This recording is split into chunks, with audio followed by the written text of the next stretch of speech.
I was wiping down table 7 when the hostess leaned in close and whispered those 5 words that would change everything. "You don't belong here." Her breath smelled like mint gum and condescension, and her manicured hand rested on my shoulder like she was doing me a favor. I was 24 years old, working the evening shift at Aurelis, one of those restaurants where a single appetizer costs more than my weekly rent.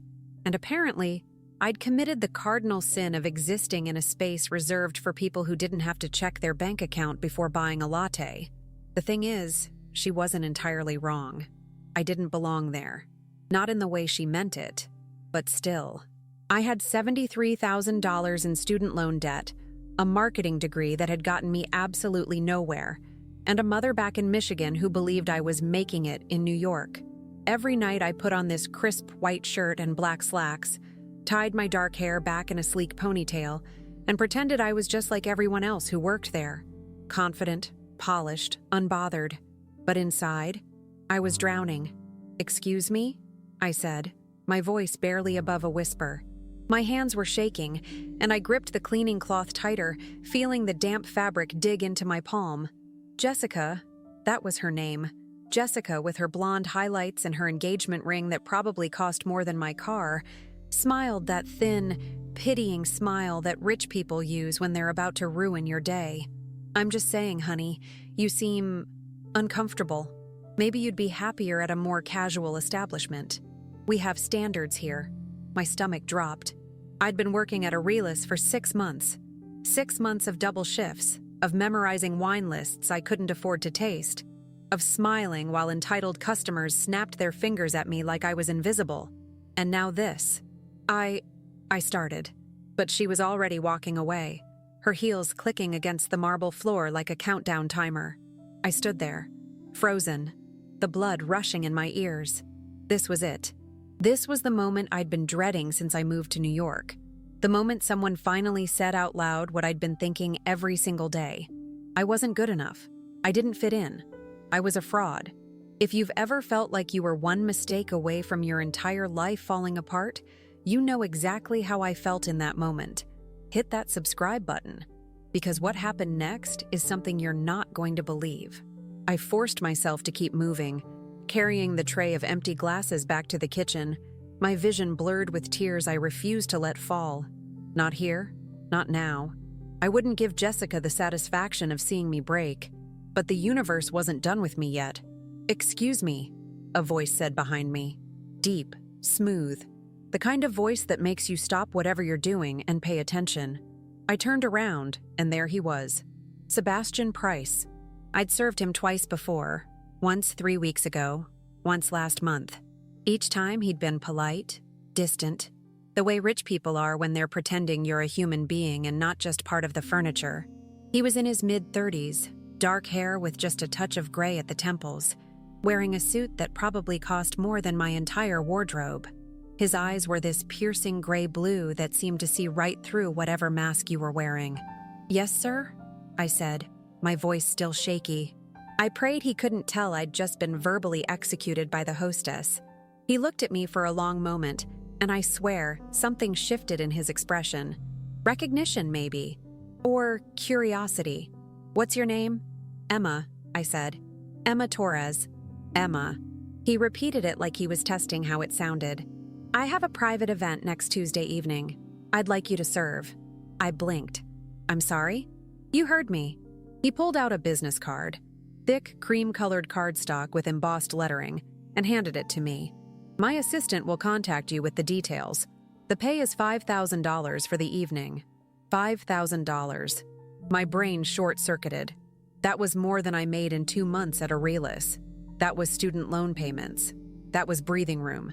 That was a chance to stop drowning, even if just for a moment.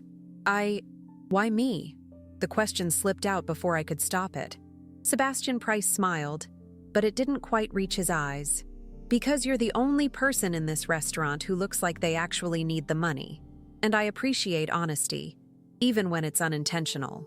Then he walked away, leaving me standing there with his business card burning a hole in my hand, and my heart racing so fast I thought it might explode. I should have known right then that nothing about this was normal. Rich men don't just hand out $5,000 jobs to waitresses they barely know. But I was desperate. And desperation makes you ignore red flags the size of billboards. The rest of my shift passed in a blur. I couldn't stop thinking about Sebastian Price, about his offer, about the way Jessica had looked at me like I was dirt on her expensive shoes. By the time I clocked out at midnight, I'd made up my mind. I was going to do it. Whatever it was, whoever he was, I needed that money. My apartment was a fourth-floor walk-up in Brooklyn, the kind of place where the radiator made weird noises all night, and the guy upstairs had screaming matches with his girlfriend at 3 a.m. I lived with my roommate, Katie, who worked as a paralegal and had her life significantly more together than I did. "You're home late," she said when I walked in, looking up from her laptop. She was sitting on our secondhand couch, wearing her NYU law hoodie and eating cereal straight from the box. "Long shift." I dropped my bag on the floor and collapsed next to her. "Katie, I need to tell you something insane." I told her everything. The hostess, Sebastian Price, the $5,000 offer. By the time I finished, she was staring at me like I'd grown a second head. "Emma, this is either the best thing that's ever happened to you or a horror movie waiting to happen." "I know," I said. "But $5,000, Katie, that's real money. It's also suspicious as hell." She closed her laptop and turned to face me fully. "Why you? Why that much money? What does he actually want?" "He said it's just a private event." They always say that right before you end up on a true crime podcast. I laughed, but it came out hollow. She was right to be worried. I was worried too. But I was also tired. Tired of being broke. Tired of being looked down on. Tired of feeling like I was barely keeping my head above water while everyone else seemed to be sailing by on yachts. "I'm going to do it," I said. "But I'll be smart about it. I'll tell you where I am. I'll keep my phone on. I'll leave if anything feels wrong." Katie sighed.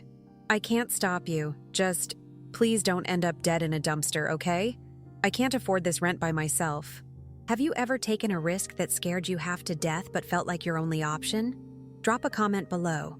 I want to know I'm not the only one who's ever been this desperate and this stupid at the same time. The call came 2 days later. A woman's voice, professional and crisp, gave me an address in the Upper East Side and told me to arrive at 7 p.m. sharp. Black slacks, white button-down shirt, no jewelry. The same uniform I wore at Aurelius, basically. That should have been comforting, but instead it made my stomach twist with anxiety. Tuesday arrived faster than I wanted it to. I spent the entire day in a state of low-level panic, checking my phone every 5 minutes, Googling Sebastian Price for the 100th time. The results were always the same. Billionaire tech investor, made his fortune in AI and machine learning, notoriously private, rarely photographed. There were a few articles about his company, Price Ventures, and some charity events he'd attended, but nothing that explained why he wanted me specifically. At 6 p.m., I got dressed. At 6:15, Katie made me text her the address and promised to check in every hour. At 6:30, I took the subway into Manhattan, my heart pounding harder with every stop. The address was a penthouse in one of those buildings where the doorman looks at you like he's calculating your net worth before deciding whether to let you in. I gave my name, and he nodded curtly, directing me to a private elevator that required a key card to operate. The ride up felt like it lasted forever. When the doors finally opened, I stepped directly into the penthouse. Not a hallway, not a landing, just straight into the most beautiful apartment I'd ever seen. Floor-to-ceiling windows overlooking Central Park, modern art on the walls that I recognized from textbooks, furniture that looked like it belonged in a museum, and standing in the middle of it all was Sebastian Price. "Emma," he said, like we were old friends. "Thank you for coming." "Of course," I said, trying to keep my voice steady. "What do you need me to do?" He gestured to the dining room, where a table was set for 2. "I'm having dinner with someone very important. I need you to serve, pour wine, and most importantly, I need you to observe." "Observe?" "Pay attention. Remember everything you see and hear." He looked at me intently. "Can you do that?" This was weird. This was definitely weird. But I was already here, and I needed that money. "Yes, sir." "Good." He checked his watch. "She'll be here in 10 minutes. When you pour the wine, Make sure her glass is always full. When she speaks, I want you to listen carefully. Don't react to anything you hear. Can you do that? Yes, I said again, though my mouth had gone completely dry. The next 10 minutes were a crash course in high-end catering that I definitely wasn't prepared for. Sebastian showed me where everything was. The wine, the courses that had already been prepared by some private chef who'd apparently left before I arrived, the proper way to serve from the left and clear from the right. My hands were trembling so badly I nearly dropped a wine glass.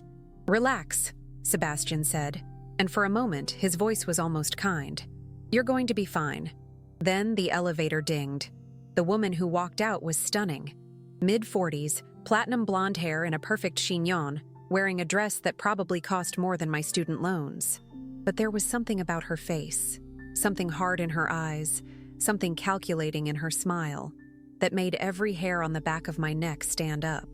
"Veronica," Sebastian said, his voice completely different now, smooth, charming, fake. "You look beautiful." "Sebastian." She kissed him on both cheeks, the way rich people do. "Thank you for having me." I stood to the side, trying to be invisible as they moved to the table. This was it. Whatever this was, it was starting now, and I had no idea what I'd just walked into. The dinner started normally enough. I poured wine, an expensive Bordeaux that Sebastian had pointed out earlier, and brought out the first course. Seared scallops with some kind of foam I couldn't pronounce. Veronica ate delicately, like a bird, and Sebastian watched her with an intensity that made me uncomfortable. "So," Veronica said, taking a sip of wine, "have you reconsidered my offer?" "I have." Sebastian leaned back in his chair. "And my answer is still no." Her smile didn't waver, but something flashed in her eyes. Anger. "Sebastian, be reasonable. Price Ventures is worth billions. My offer is more than fair. Your offer would give you controlling interest in my company. That's not fair. That's a hostile takeover dressed up in expensive perfume." I refilled her wine glass, my hands somehow steady despite the fact that my heart was racing. This wasn't just a dinner. This was a negotiation, and I was right in the middle of it. "You're being emotional," Veronica said, her voice dripping with condescension. "This is business. Personal feelings don't matter. That's where you're wrong." Sebastian's voice had gone cold. "This is entirely personal." And that's when things got interesting. For the next hour, I served course after course while listening to what was essentially a corporate warfare playing out in real time. Veronica wanted to buy Sebastian's company. Sebastian refused to sell. But there was more to it. I could feel it in the tension between them, in the way they looked at each other like there was a history neither of them wanted to acknowledge. "I know about the patents," Veronica said finally, halfway through the main course. "I know you've been developing AI technology that could revolutionize cybersecurity, and I know you're planning to go public next year." Sebastian said nothing, just took a slow sip of wine. "If you don't sell to me, I'll make sure those patents never see the light of day. I have friends at the patent office. I have lawyers who could tie you up in court for years." She leaned forward. "You can't win this, Sebastian. You never could." My blood ran cold. This wasn't just business. This was a threat. What happened next is going to blow your mind. Subscribe to follow the rest of this journey, because this is where everything I thought I knew got turned completely upside down. Sebastian set down his wine glass very carefully. "You're right," he said quietly. "I can't win. Not in court, not with lawyers, not playing by the rules you've spent years learning to manipulate." Veronica smiled, victorious. "But I don't play by those rules anymore." He gestured to me. "Emma, would you come here, please?" My legs felt like water, but I walked over to the table. "Yes, sir? Tell Veronica what you do for a living." I blinked, confused. I'm a waitress at Aurelius. Before that, what did you study in college?" "Marketing. I have a degree in marketing and communications." Sebastian turned back to Veronica, his expression unreadable. "Emma here has been recording this entire conversation." The room went completely silent. I stopped breathing. What was he talking about? I wasn't recording anything. "The necklace she's wearing," Sebastian continued smoothly. "It's a camera. Every threat you just made, every illegal proposition, Every admission of patent fraud. It's all documented. And it's already been sent to my lawyers, the SEC, and 3 major news outlets. Veronica's face went white, then red, then a shade of purple I didn't know humans could achieve. "You're bluffing," she said, but her voice was shaking. Sebastian pulled out his phone and pressed a button. Veronica's voice filled the room. "I have friends at the patent office. I have lawyers who could tie you up in court for years." She stood up so fast her chair fell backward. "You bastard. I learned from the best." Sebastian's voice was ice. "You destroyed my father's company 15 years ago using these exact same tactics. You threatened him, manipulated patents, bribed officials. He killed himself because of you. Did you think I'd forget that?" The air felt like it had been sucked out of the room. I stood there, frozen, realizing I'd been used as a pawn in a revenge plot that had been brewing for 15 years. "This isn't over," Veronica hissed. "Yes, it is." Sebastian stood. "Because if you ever come near me or my company again, I'll release everything. Every recording, every document, every piece of evidence I've been collecting for the past decade. You'll lose everything. Your reputation, your companies, probably your freedom. So here's what's going to happen. You're going to leave. You're going to drop your takeover bid, and you're going to disappear from my life forever." Veronica looked at him with pure hatred. Then she looked at me, like she was seeing me for the first time. "You," she said. "You knew about this." "I didn't," I said, finding my voice. "I swear I had no idea." "Get out," Sebastian said to her. "Now." She left without another word, her heels clicking against the marble as she stormed to the elevator. The moment the doors closed, my knees nearly gave out. "Sit down," Sebastian said, gesturing to the chair Veronica had abandoned. I sat. I didn't know what else to do. "I owe you an explanation," he said. "You think?" The words came out sharper than I intended, but I was too shocked to care. "What the hell did you just drag me into?" He poured me a glass of wine, a different bottle, something that probably cost more than my rent, and slid it across the table. I needed someone she wouldn't suspect. Someone who looked like they were just there to serve. Someone who wouldn't be on her radar. "So you picked the broke waitress." I drank the wine in one gulp. It tasted like regret, and $300 a bottle. "I picked you because when I saw you at Aurelius, I saw someone who reminded me of my father. Someone who was working twice as hard as everyone else and getting half the recognition. Someone who was being treated like they didn't belong." He paused. "And because I saw the way that hostess talked to you, I saw the look on your face, and I knew you'd understand what it feels like to be underestimated. Would you have done the same thing in my shoes? Let me know in the comments. I love reading your thoughts because even now, I'm not sure if I was brave or just stupid." We sat there in silence for a moment. Outside, the lights of New York City sparkled like false promises. "Was there actually a camera?" I asked finally. "No." He smiled slightly. "But she didn't know that. And I do have recordings, from other sources, other meetings. Tonight was just the final piece, the confession I needed. So you used me." "I did." He met my eyes. "And I'm sorry for that. But I meant what I said about the payment. $5,000 as promised, plus a bonus for the stress I put you through." He pulled out an envelope and slid it across the table. I opened it with shaking hands. Inside was a check for $50,000. $50,000. "That's too much," I whispered. "It's not nearly enough." Sebastian stood. "You helped me take down the woman who destroyed my family. You stood there and didn't break even when things got scary. You deserve every penny." I looked at the check, then at him. "Why did you really choose me?" He was quiet for a long moment. "When I saw you at Aurelius, I saw someone who was trying so hard to belong in a world that didn't want them. And I remembered what that felt like. My father was a self-made man, an immigrant who built his company from nothing. When Veronica destroyed it, it wasn't just about money. It was about proving that people like us don't deserve success, that we don't belong." He walked to the window, looking out over the city. "I spent 15 years working my way up, building my own empire, waiting for the right moment.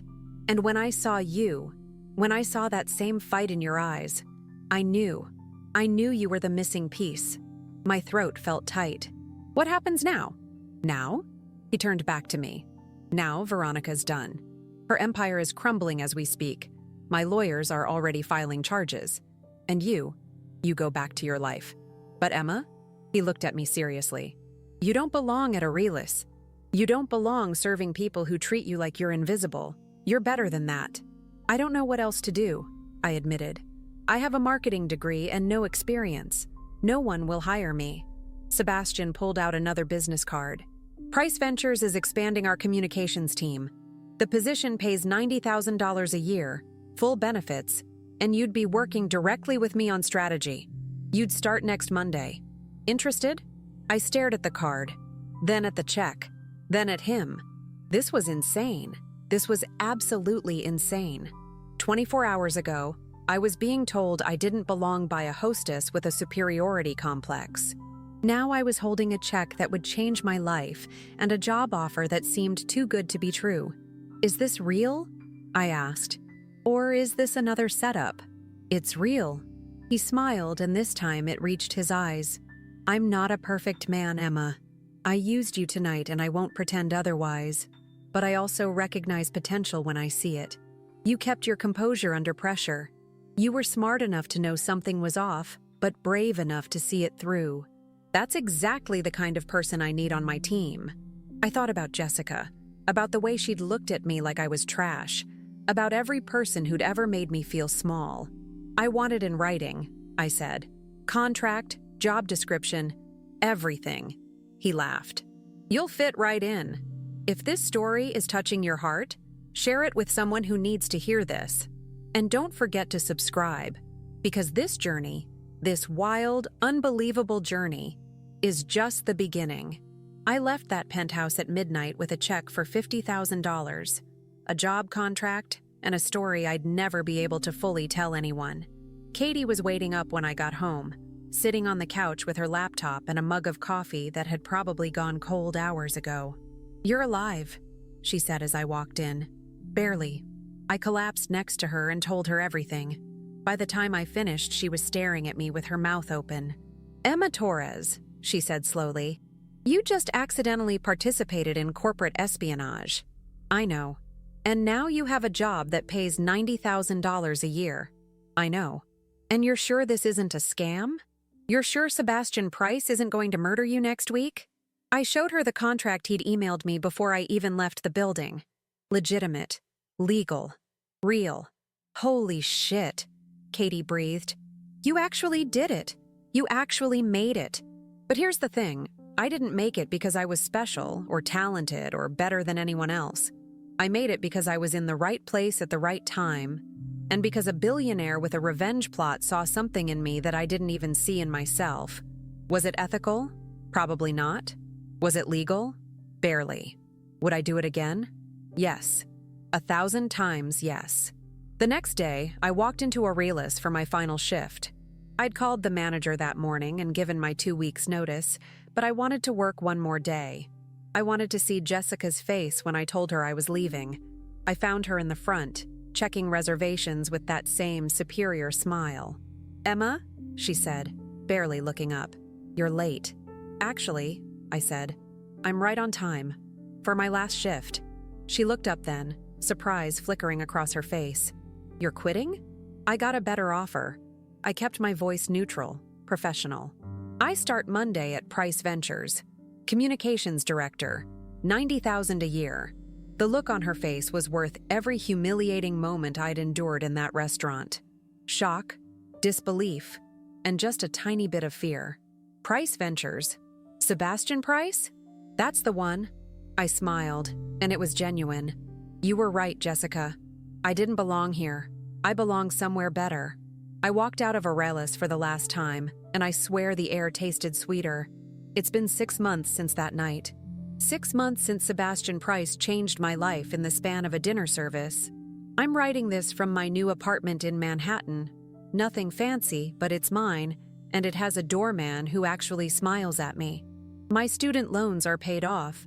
My mom knows the truth now about how this all happened, and she still can't quite believe it. I work at Price Ventures, and it's hard. Harder than serving tables ever was. But it's good hard. The kind of hard that makes you grow instead of breaking you down. Sebastian is a demanding boss, but he's fair. And every time I walk into that office, I remember that I earned this.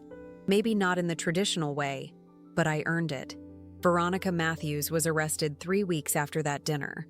The charges included patent fraud, bribery, and about a dozen other corporate crimes I couldn't even pronounce. She's currently awaiting trial, and her empire, built on the destruction of companies like Sebastian's father's, has completely collapsed. Turns out, Sebastian wasn't the only person she'd wronged over the years. Once the first domino fell, they all did. As for Jessica, I heard through the grapevine that she got fired from Aurelius last month for stealing tips. Karma's a bitch, and I'm not even a little bit sorry about it. Sometimes I think about that night. About how close I came to walking away when Jessica told me I didn't belong. About how easy it would have been to let her words break me. But I didn't. I stayed. I pushed through. And when opportunity knocked, even though it came in the strangest, most morally ambiguous package possible, I answered. I'm not going to tell you that revenge is good or that using people as pawns in corporate warfare is ethical. I'm not going to tell you that the way I got here was perfect or pure. But I will tell you this. Sometimes the people who tell you that you don't belong are just afraid you'll take something they think is theirs. And sometimes you have to bet on yourself even when the odds look impossible. That hostess whispered, "You don't belong here." And she was right.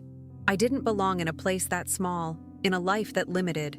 I belonged somewhere bigger, somewhere better, somewhere that saw my potential instead of my price tag. Minutes after she tried to crush me, a billionaire asked for me by name. And everything changed.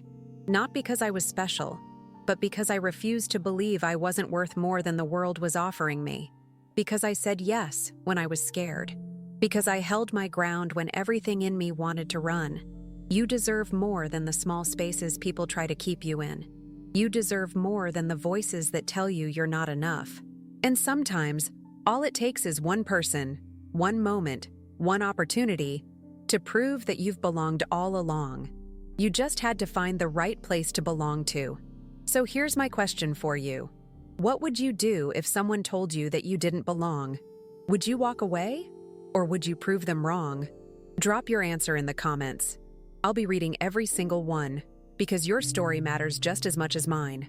And if you've made it this far in my story, thank you. For listening, for believing, for being here with me on this wild, impossible journey from waitress to communications director, from broken to finally free. Hit that subscribe button. Share this with someone who needs to hear it. And remember, you belong anywhere you decide you belong. Don't let anyone, not a hostess, not a boss, not a voice in your head, tell you otherwise. This is Emma Torres, signing off. And I'm just getting started.